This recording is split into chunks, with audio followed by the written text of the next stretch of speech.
Hello everyone, welcome to my new blog. तो पूरे भारत में भगवान शिव के 12 ज्योतिर्लिंग स्थापित हैं। इनमें से 2 ज्योतिर्लिंग मध्य प्रदेश में हैं। पहला महाकालेश्वर ज्योतिर्लिंग और ओमकारेश्वर ज्योतिर्लिंग। तो इस वीडियो में हम आपको दोनों ज्योतिर्लिंग में कैसे पहुँचे, कहाँ रुके, दर्शन से जुड़ी सारी जानकारियाँ मैं इस वीडियो में आपको बताऊँगी। तो चलते हैं टू माय न्यू ब्लॉग। और आज हम आए हैं उज्जैन का दर्शन करने और आपको भी कराते हैं और हम भी चलते हैं।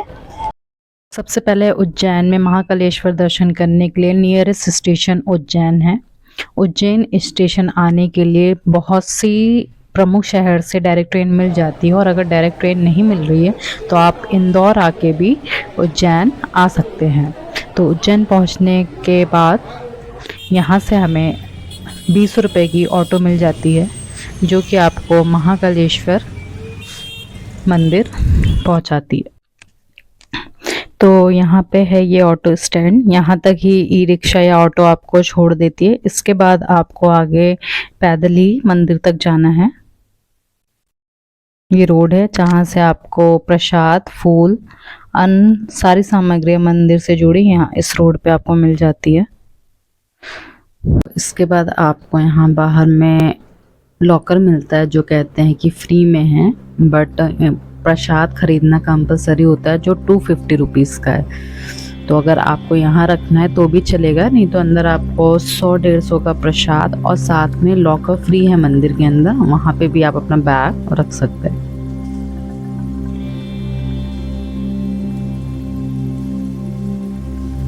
बाद हमने बैग रख के लॉकर में, और अब हम चलते हैं मंदिर की तरफ फटाफट से। बात करते दर्शन की, नॉर्मल डेज में 1 घंटे में दर्शन हो जाता है, और पीक सीजन में 2 से 4 घंटे लग सकते हैं।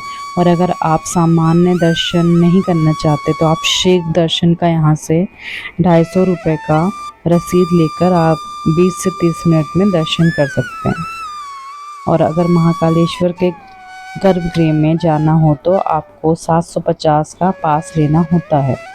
गर्भगृह के दर्शन करने के लिए पुरुष को धोती और एवं महिलाओं को साड़ी पहनना अनिवार्य है। और अगर आपको भस्म आरती का दर्शन लेना है तो आप महाकालेश्वर के ऑफिशियल वेबसाइट से आप बुक कर सकते हैं। तो हम लोग तो नॉर्मल लाइन से गए, ज़्यादा टाइम भी नहीं लगा, शायद भीड़ नहीं थी। हम लोग का 1 घंटे में हम पहुंच गए मंदिर के द्वार पे। उसके बाद यहाँ पे फ़ोन, बैग, चिल्लर, कुछ भी सामग्री ले जाना मना है। तो इसलिए मंदिर के बाहर जो लॉकर बनाया गया है वहाँ पे सारा आपको रख के जाना होता है। वहाँ से हमने फ़ोन लॉकर में रखा। उसके बाद अभी वीडियो शूट नहीं कर सकते, फ़ोन अलाउ नहीं है, तो हम दर्शन करके आते हैं, फिर आगे का ब्लॉग कंटिन्यू करते हैं। महादेव के दर्शन के बाद अब हम इससे पास की जितनी मंदिर हैं उसका दर्शन करेंगे। आप चाहे तो इंडिविजुअल जा सकते हैं, और या तो फिर सबसे बेस्ट है आप एक ऑटो वाले से बात कर लीजिए। वो 400 to 500 रुपीज़ लेता है और सारी मंदिरों के दर्शन करवाता है। तो हमने ऐसा ही किया और हमने एक ऑटो लिया है। सबसे पहले हम चल रहे हैं काल भैरव मंदिर। काल भैरव बाबा को उज्जैन शहर का संरक्षण माना जाता है। यह मंदिर क्षिप्रा नदी के किनारे पे स्थित है। इस मंदिर में भैरव बाबा को शराब चढ़ावे के रूप में चढ़ाया जाता है, इसीलिए मंदिर के बाहर ही आपको कई शराब की दुकानें यहाँ दिख जाएंगी, जहाँ से आप प्रसाद लेके भगवान भैरव बाबा को चढ़ा सकते हैं। और ऐसा माना जाता है कि महाकाल बाबा के दर्शन करने के बाद आप काल भैरव के दर्शन जरूर करें, तभी आपकी यात्रा को संपूर्ण माना जाता है।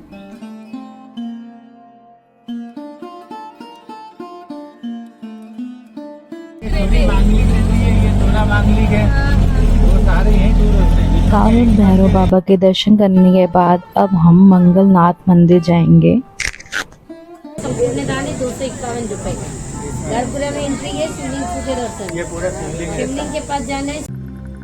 वैसे तो देश में मंगल भगवान के कई मंदिर हैं, लेकिन यहाँ की पूजा का खास महत्व है।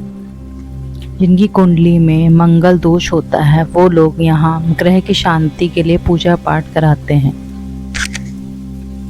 मंदिर में भगवान मंगलनाथ शिव की प्रतिमा के रूप में लिंग स्वरूप में विराजमान हैं। माना जाता है कि भगवान शिव और पृथ्वी के पुत्र भगवान मंगल देव हैं, जिनकी यदि पूर्ण विधि विधान से पूजन की जाती है तो वह कुंडली के सभी अनिष्ट ग्रहों के प्रभाव को समाप्त कर देते हैं।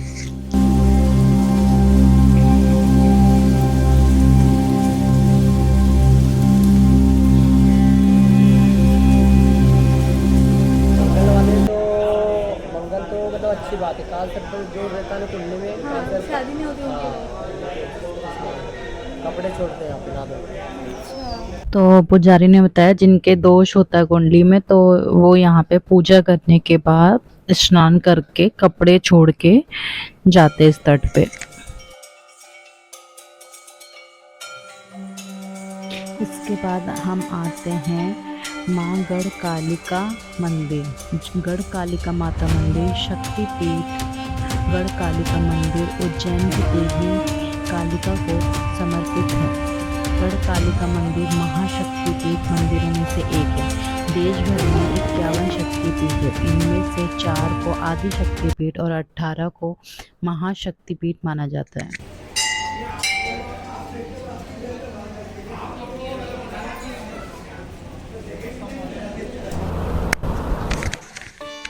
इसके बाद हमने सीतारमण गणेश टेम्पल के दर्शन किए।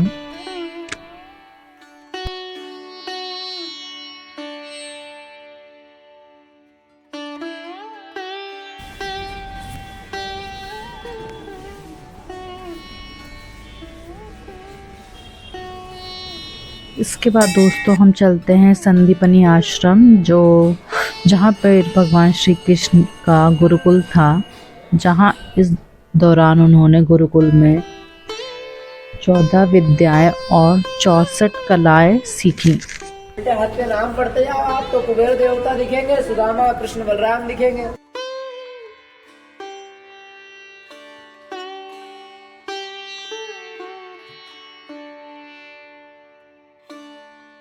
घी में रखना इसको। अष्टमी नवमी दसवीं 3 दिन घी में रख के एकादशी को पहनना। नहीं पहने तो देव स्थान पर रख दीजिए। बालक को तो सफेद धागे, बालिका तो लाल धागे में। क्या उनको गिर गया किसी का वो। मैं तो सोचा इसके लिए शिक्षा विद्या बुद्धि अच्छे व्यापार के लिए 20 रुपए का है, 50 के 3 है। 50 के 3 बच्चों की विद्या होती है। इसके बाद इस आश्रम में 14 विद्याओं को दर्शाया गया है। कौन कौन सी 14 विद्याएं थी जो श्री कृष्ण ने यहाँ पे सीखा।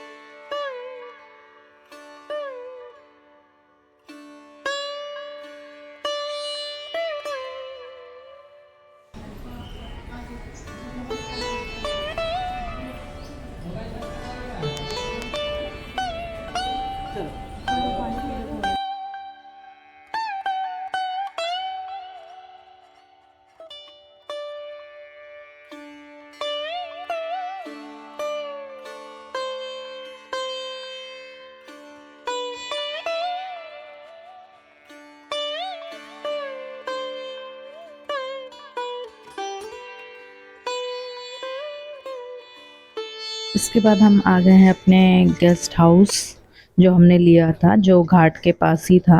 800 रुपये का विद एसी के साथ मिला।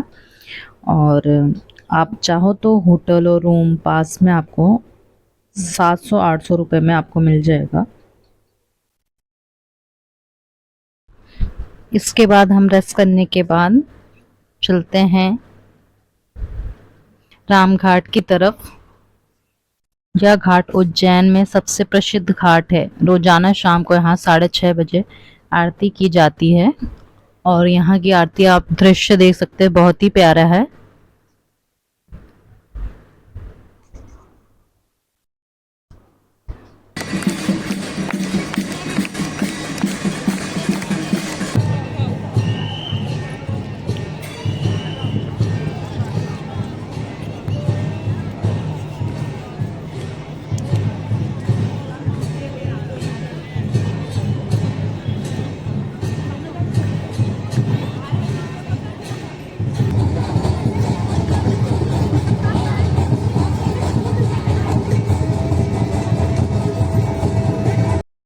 यहाँ की खूबसूरत आरती देखने के बाद अब हम चलते हैं महाहरसिद्धि मंदिर, जहाँ पर दियों की आरती 7 बजे का टाइमिंग है, तो हम लोग यहाँ पे चलते हैं।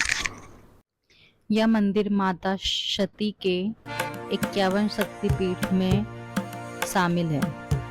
यहाँ माता सती का कोहनी गिरा था। रात में यहाँ मंदिर में दीपों से बहुत शानदार आरती की जाती है और इसको देखने के लिए काफ़ी दूर दूर से आते हैं लोग और काफ़ी भीड़ होती है। आप इस वीडियो में देखेंगे बहुत सारी भीड़ है और बहुत ही प्यारा लग रहा है ये।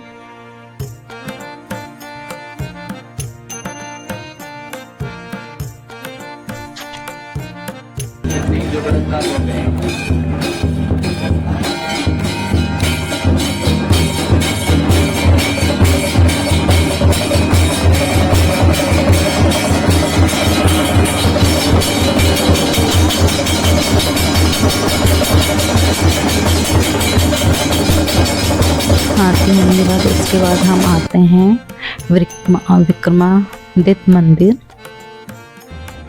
यह मंदिर में विक्रमादित्य बहुत ही बड़ी मूर्ति बनाई गई है और अन्य सारी मूर्तियों को बहुत अच्छे से दर्शाया गया, बट यहाँ कुछ इलेक्ट्रिसिटी इशू की वजह से यहाँ पे लाइट नहीं आ रही थी, जो कि उतना दिख नहीं पा रहा था, बट बहुत प्यारा बना था।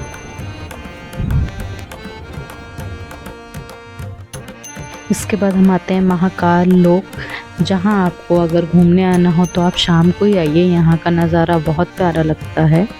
यहाँ पे करीब 200 मूर्तियाँ बनी हुई हैं। महादेव जी के अनेक लीलाओं को मूर्तियों के माध्यम से दिखाया गया है। महाकाल लोक को घूमने में कम से कम 1 घंटा लग जाता है। यहाँ कई मूर्तियाँ हैं, आप देख सकते हो, बहुत अच्छा दर्शाया गया है।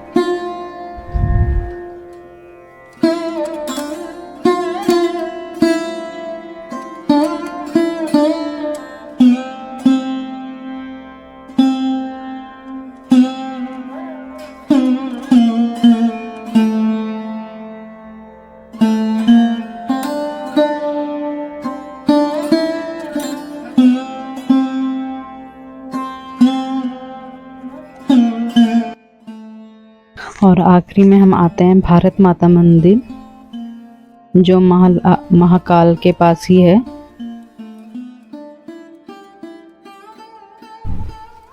इसे भी आप ज़रूर घूम के जाइए।